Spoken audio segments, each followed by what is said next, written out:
mhlambe othathe wenza izinto ngendlela yakhe yokuba nothando lokuthi angasupporta la kusupportwa khona noma la kuthiwa enze into ekuthiwa yenziwe. So bafethu kuke kwaba khona into la yokuthi kufanele yini bakithi.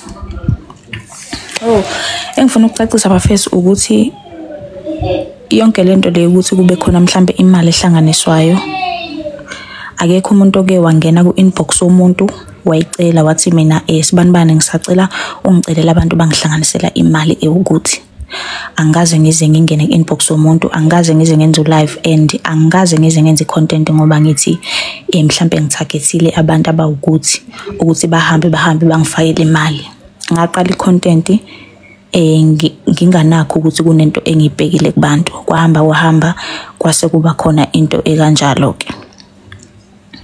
So mangathiwa ngichaza istory ngoba kunento esiyenzeka manje la, ngihamba ngathola sekungazi khona ama-video angigiyelayo, kwaphinda kwaze uphuma nepost ukuthi mina ngihambe nemali ama-influencers ngingawakhokhelanga. Okay, so gcina ngakho-ke lokho ngifuna ukuqala ekutheni ukuthi kuye kwaba nento la yokuthi angihlanganiselwe imali.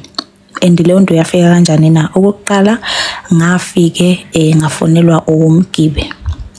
Mangifonela umgibe wangifonela wangibuza impilo, hayi ngaphila, ngamtshela hayi ngiyaphila bhuti omdala. Wase esho ukuthi hayi kunomuntu engimaziyo lana ucabanga ukwenzela into ekanje, ucabanga ukuthi kube uyena mhlambe oveza uvo lokuthi uhlanganiselwe imali. Manje ngoba ngikufonela mina badecide ukuthi oyedwa wabo angifonele noma ukhona ukuxhumana nami angifonele acele imvume yami. So wathi mayicela imvume yami basho bathi bayicela ngoba kuzobe kusetshenziswa igama lami, so kufanele kube ukuthi ngiyazi ngaleyo nto leyo ezokwenziwa.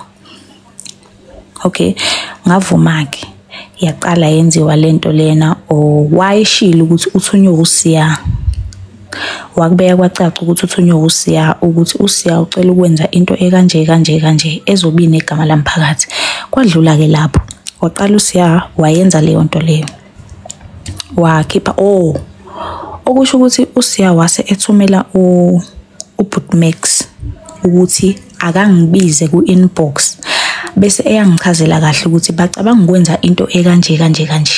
Kwenzeka lokho wakhipha futhi uMax ama-video washo ukuthi insizwa ziyangidinga ngala kunento edinga ukungenzela yona. Saqala kanjalo ke ukuxhumana nobani noMax.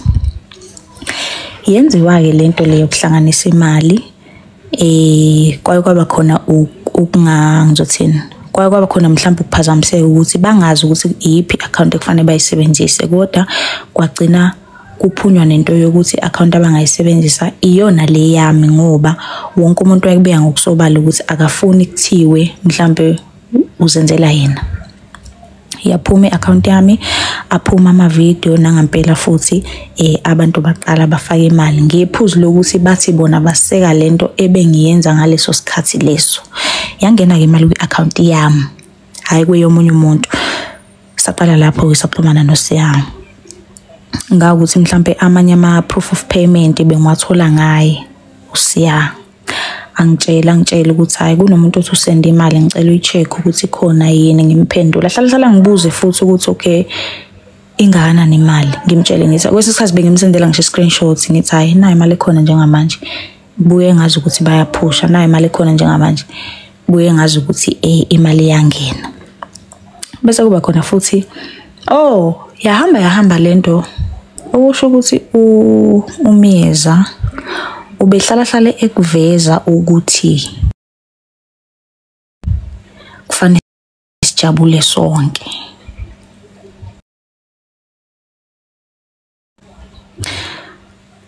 Kancane nje masikhuluma ubekuveza lokho ukuthi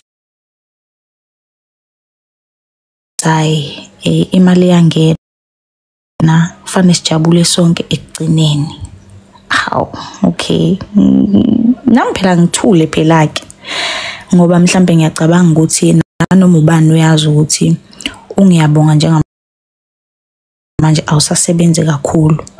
Umuntu uma ekhuluma ngokujabula obvious ukhuluma ngemali lo muntu loyo. Hawu, hayi okay. Iqhubeke lento. Bese kufika la khona ekutheni iye ngase kuvuthweni ke manje. Yayisiya ngase kuvuthweni ke manje ukuthi ngathi sefana icace le ndaba yemali ukuthi kunemali mhlambe ekufanele ngihambe ngiyikhiphe. Kodwa ebiza ngaleli gama le-appreciation ukuthi ngiya-appreciate ukuthi ukwazile ukungisiza ukuthi abantu bakhone ukungipha imali ngokuthanda kwabo egameni lami nasegameni lento bengiyenza ngaleso sikhathi. Ingene imali kuthi ngelinye ilanga nje ngisey'ndaweni zami nami afona uSiya, angisazi noma wa-WhatsApp noma wafona yini. Okay, angifonele uSiya ethi Mamzimela ngisacela ungiphushela u2000 na u2000 ukuthi wathi kunemeya wathi kunemeya angisazi yakuhluhluwe owe kodwa nje ngathi wathi ihluhluwe ekufanele uyohlangana nayo.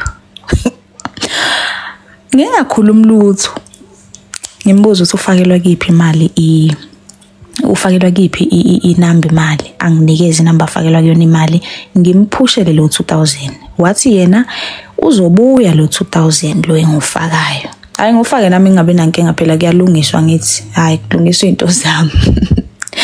Wathi kumina eyokubhuka iaccommodation ukuthi akwazi ukufihla ikhanda abe busy kahle nezinto zami. Uqala nje womsuka walento 2000.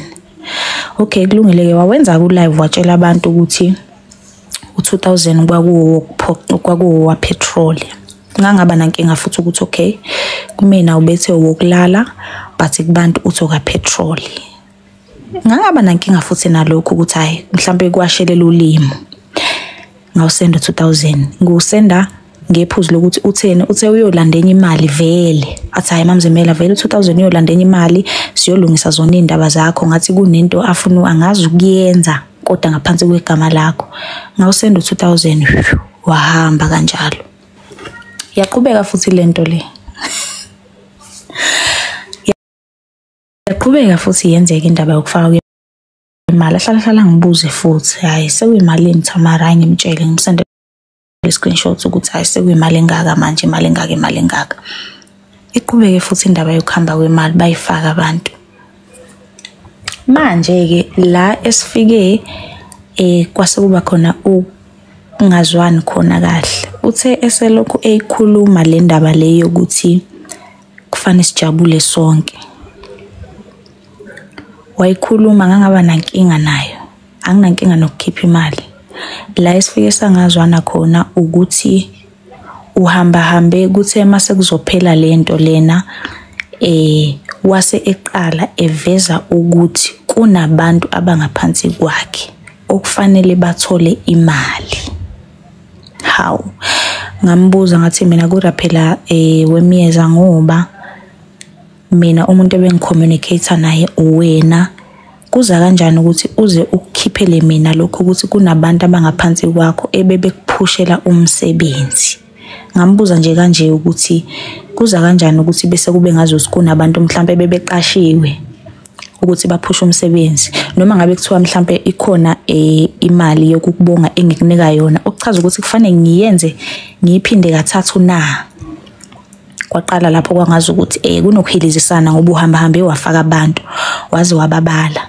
Engicabanga ukuthi mhlambe naye lokhu uyakwazi iqiniso nje lemsulwa wathi yena kunoButumex obemsiza kufana athola ukhadi. Wathi ngicabanga ukuthi ubhuti naye uthe ukukhula ubhaka wathi wathi bathatha abantu kulento le. Ngayibuza ukuthi okay mangase kuthiwa ke ngiyambonga umyeza mhlambe lithi ngimfakela u5k wokumbonga phela njengoba esho because nami ngiyazi vele ngiyabonga usasebenza kusebenza imali njengamanje. Kusho sifanele ngithathe lo 5k nguphinde kathathu ngoba phela bathathu manje. Kufanele ngifike ngithi 5k wakhe ngithi 5k kaMax ngiphinde ngithi 5k kaBhaka futhi. Oh hayi ngaphinde futhi ngakuziba lokho Nkosi yami ngoba nina phela ithiwe appreciation mabesho ukuthi udrink Kuthe mayiseqala ngifakela abantu kwayima ngikhuluma noMax. uMax bengivele ngixhumana naye ngoba saqala ukuxhumana ngenkasikade ethe angivele ku-inbox.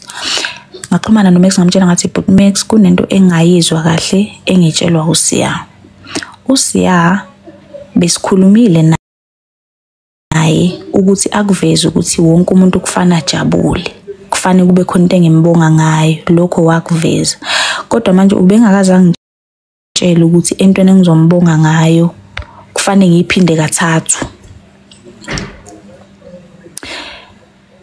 Okay, kwaqala kwaba khona ukuhelizisana kodwa ngase ngamtshela kuMax ukuthi into edala ukuthi ngikhulume nawe ingoba wena ngicabanga ukuthi umdala kunoSiya. Mhlambe ikhona indlela ongayibeka ngayo ngi-understand nami ngiyizwe ngoba akusiza ukuthi abantu babe nalento yokuthi safakela uThamara imali engaka wayenzani kube kukhona imali engafikanga kumina noma engaphelelanga kumina. Ngaze nje ngasho kanjalo. Ngaze ngasuggest ukuthi mina kulungile anginankinga nokukhathi kodwa ngicabanga ukuthi kufanele senze ulive. Makukuthi mhlambe sifike ku20,000 kufanele ngifike ngiwenze ulive ngibonge bese ngiyasho ukuthi sihlanganise u20,000 kodwa imali efike kumina u10. Wala waphetha ke uSiyabonga. Angazi noma uSiyabonga noma ubani. Wala waphetha kumyeze yokuthi ngithi mina cha asiyenze nje ngeqiniso ngithi nami mangibonga kubantu ngibonga into engiyaziyo. Ila iqale khona ukuthi kube ngazi ukuthi ke asisaxhumani kahle. Ngase ngakhuluma noMax. Le ndaba le ye voice note ka Bhuti Max iqala lapho ekutheni la afike wayona khona uMax mangibuka ngokucabanga kwami. Ngithema ngimtshela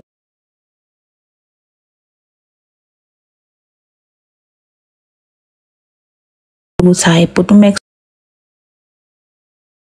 ngoba vele uSiya kunemali ake bese ethi mina bengicabanga ukuthi ngizokhipha 2,000 wo drink out of imali engaka. So njengamanje vele izwakala ngazi ukuthi kwanaye ubekhalela lokho ukuthi mina sengaze ngibonge umuntu ngo2,000 out of 50,000 noma out of 100,000. So ingakho seyivela ngazi ukuthi naye ube nepercent lakhe. Ngathi mangimbuza but Max mawukhuluma ngodrink ukhuluma ngento engakanani? Wathi ubhuti omdala uMax kuzodepend ukuthi kuhlangene emalini.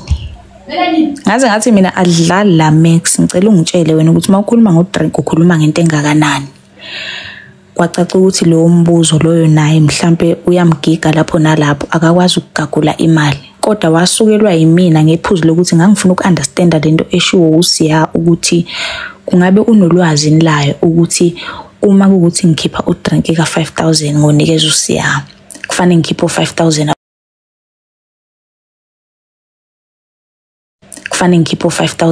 kufanele ngikhiphe 5,000 about 3 because mina ngifuna uku-understand lapho ukuthi okay so kune team ebikhona ngaphansi kwaSiyamiza engavelanga kumina because mina umuntu ebengimazi uyena kuphela kanti yena unabantu abangaphansi kwakhe.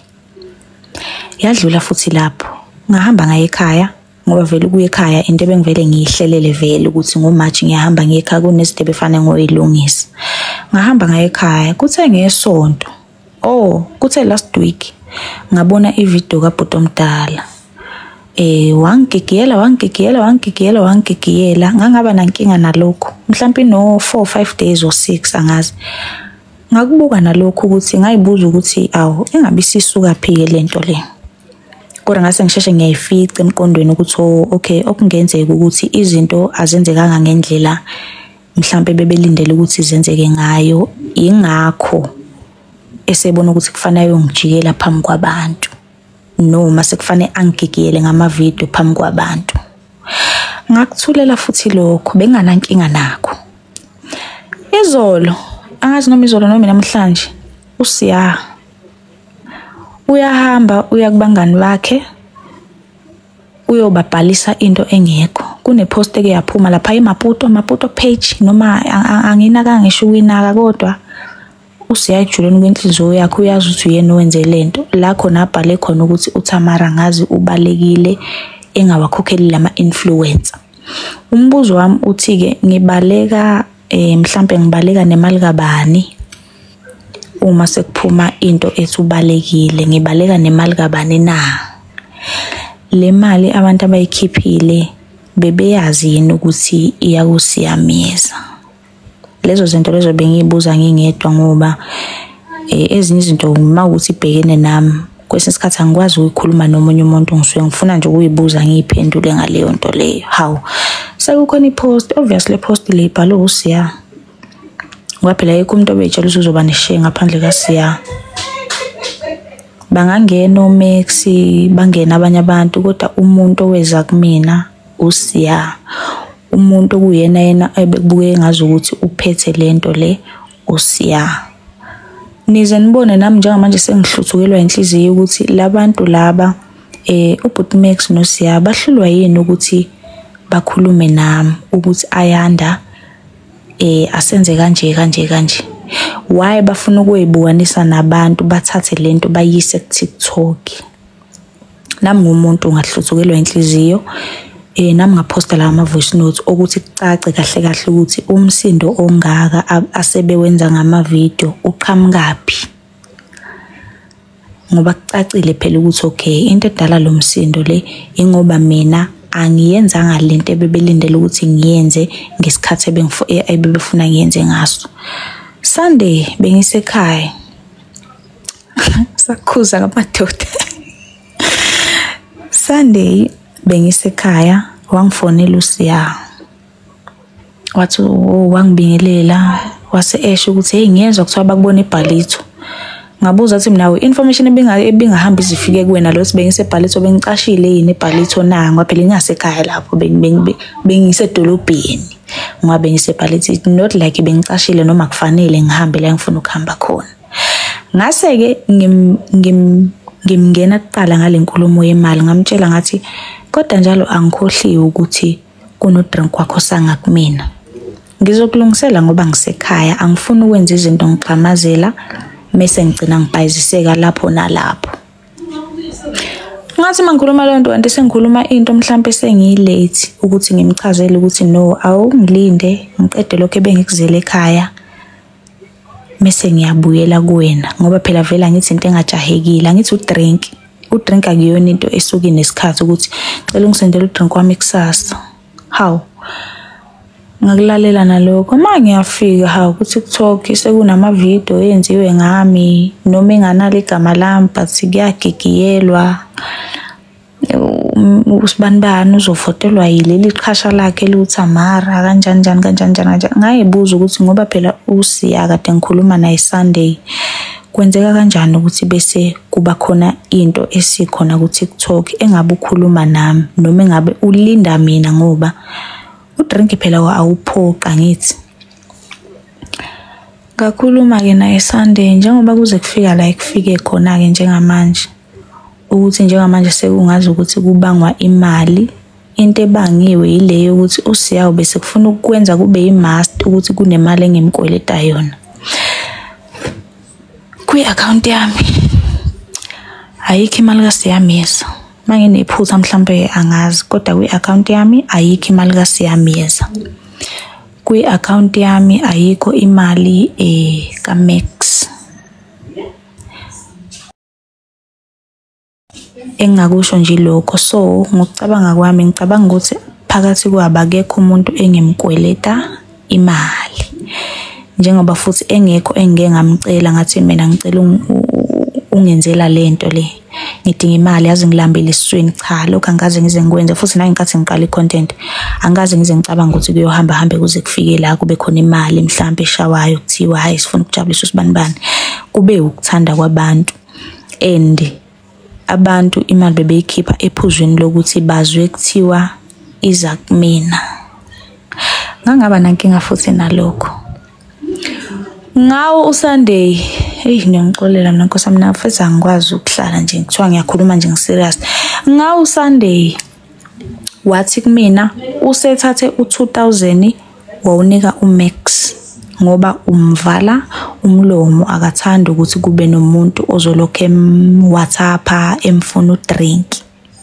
Mina akaze zangifakela ipressure uMax ngendaba kaDrink, akaze ngabe ngiyamsukela. Nale ndaba yokuthi 2000 imncane ku50k yangena ngoba ngicabanga ukuthi kwakuyinkulumo eyayikhona ngaleso sikhathi, kodwa akaze nje ethi ayanda ngicela imali. Umuntu okubeke ngokusobala ukuthi udinga imali and udinga imali udinga iphesenti ngokwemali engiyitholile uSiya Nkosi yami. Uyena umuntu obekwenza kucace lokho ukuthi yena udinga imali. Wathi ke usethathe u2000 ephaketheni lakhe wawunikeza uMax ngoba ubalekela ukuthi uMax mhlambe alokhu emWhatsAppa elokhu enza zonke lezo zinto emfuna udrink wakhe habi. Okay, ngivume lokho ngithi mina hayi wenze kahle akunankinga. So ngase ngiyayibuza ngingedwa ukuthi okay, uma ukuthi uSiya kuthe sekumele awukhiphe yena udrink wakhipha u2k, okusho ukuthi u2000 awukho omncane ngoba naye ephaketheni lakhe ukhiphe u2000 wawunika uMax. Shuthi vele iyona mali right le u2000 for udrink. Uyabona? Yena kahle kahle ngokungitshela ukuthi unikeze uMax u2k wayinika mina iclue yokuthi udinga udrink kwamalini. Ngajabula ke nami ukuthi awu sengitholile iclue yokuthi makukhulunywa ngodrink kukhulunywa ngani. Kukhulunywa ngo2k ngoba naye uSiya kuthe sekumele uphume ephaketheni lakho 2k, kuthe sekufanele uphume ephaketheni lakho udrink wabona ukuthi kufanele akhiphe u2k. Kungani uma udrink kufanele uphume kumina kufanele kube imali, kufanele kudepend ukuthi kushawe emalini, kodwa uma uphume ephaketheni lakhe uyakwazi ukukala ukuthi u2000 okufanele uye kumuntu. Kodwa ke wanganaka ke yena ukuthi unginikeza iclue mina. Ngase ke mina ke ngayigoqa ke ngendlela yami. Ngaze ngatshela uMax ngathi mina hayi phela ke makuthi udrink u2000 kulungile ayikho inkinga. Ngoba vele ukhona lo ogcine ungabuyanga. Sesingawenza udrink.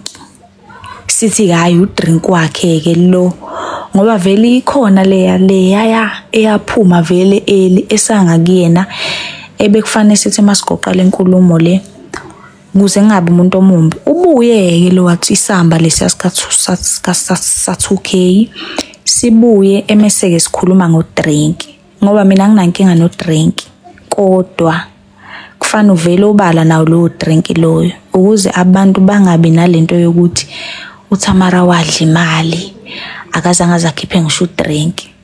Uright udrink, kodwa ngibona ngazi ukuthi usuvele usungakuyena ngoba khona lo wa2000 loya okhona vele kuyena uvele ungakuyena lo wa2000 loyana.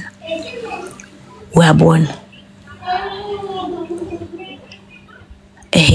Ungakuyena vele lokho kufanele sikubeke ubala ukuthi ungakuyena, and after ehambile ayikho ifeedback engayithola ukuthi sihambile saxoxa safika la ngoba bengithi lo 2000 uyolanda enye imali nansi le mali obuye ulanda akubange kusabuya konke lokho kumina. Waphinda wenza ulive wathi 2000 bekuwa petrol. Mina ngo-ayanda bengazi ukuthi 2000 wendawo yokulala.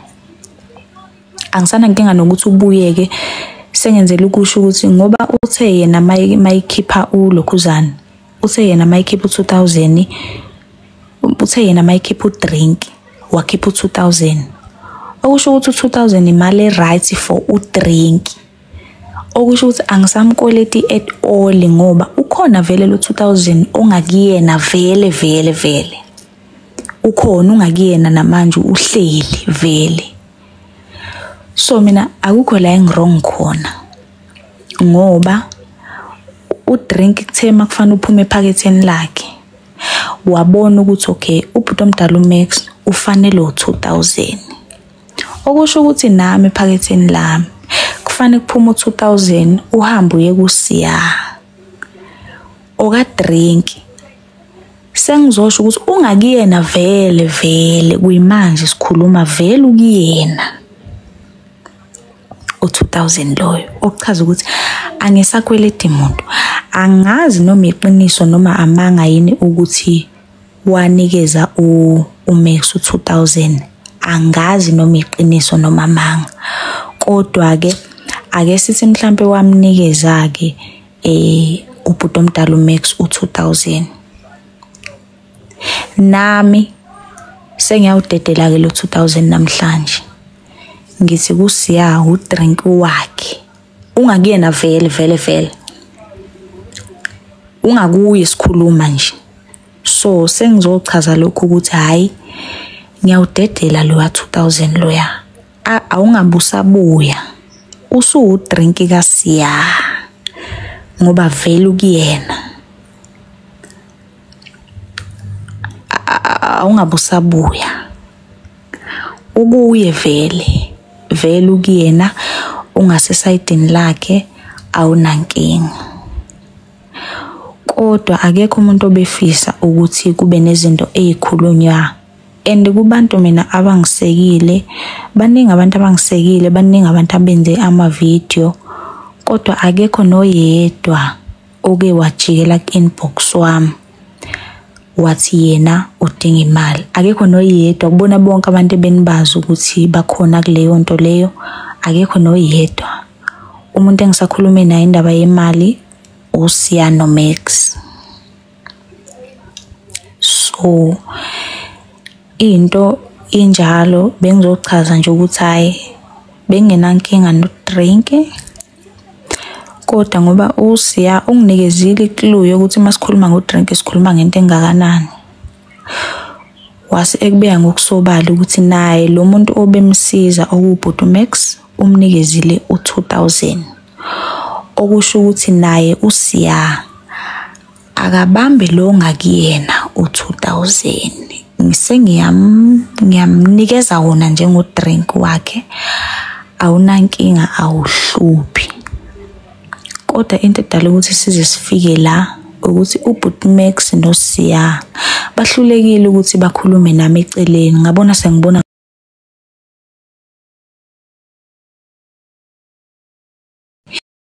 yini sengazi ukuthi manje kuyaliwa, nami ngize ngicine ngihluthukelwa inhliziyo, ngicine ngiposta ama-voice notes ebengenasidingo.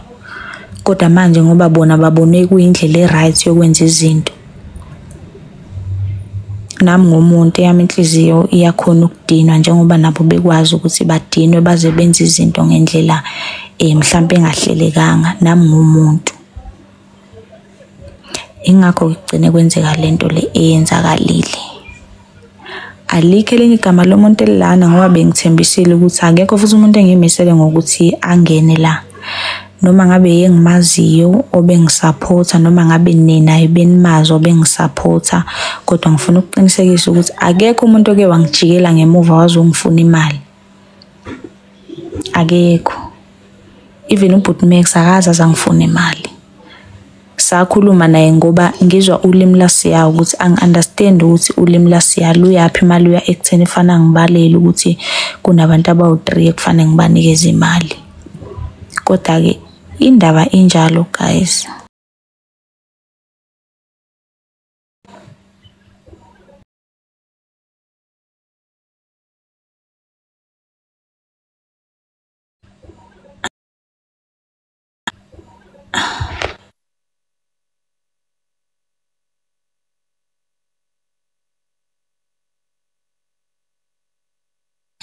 Yebo ngiyaxolisa guys. So indaba injalo guys. Engifuna ukuqinisekisa njengamanje ukuthi uSiya wangitshela ukuthi unikezile ubhuti Max u2k. Nami sengizosho la public ukuthi u2000 lo ngakuSiya ngiyamupha udrink wakhe. Ngizosho lokho ukuthi ngicabanga ukuthi ivaliwe ivaliwe nje minjalo bafethu. Bengizosho lokho nje kuphela bese ngizobonga ke futhi bona bonke abantu abangisupportile, bangiphi imali, babona ukuthi mhlawumbe okay makwenziwa lokho nasasenzeni. Ngothando ke lokuthi mhlawumbe igama vele lalithe imali ihlanganisela uThamara. So mhlambe nowayengenakho wakhipha omncane owayenakho wakhipha lokho wayenamandla okukhipha. So siyangizoyivala nje, ngifuna ukuzosho ukuthi uSiya unikeza uButi Max u2K, nami ngizomnika uSiya u2K lo ngakuyena vele. Yebo, injalo nje. Udrink vele ungakuyena. Angiboni mhlawumbe ukuthi khona okunye engisakweleta komunye umuntu noma mhlawumbe kufanele ngikwenze ngoba vele ngibone ngayo ukuthi makukhulunywa ngodrink kukhulunywa ngo2K. Nami sengiyamnika ke lo 2K lo ngakuyena. Nisaleni kahle.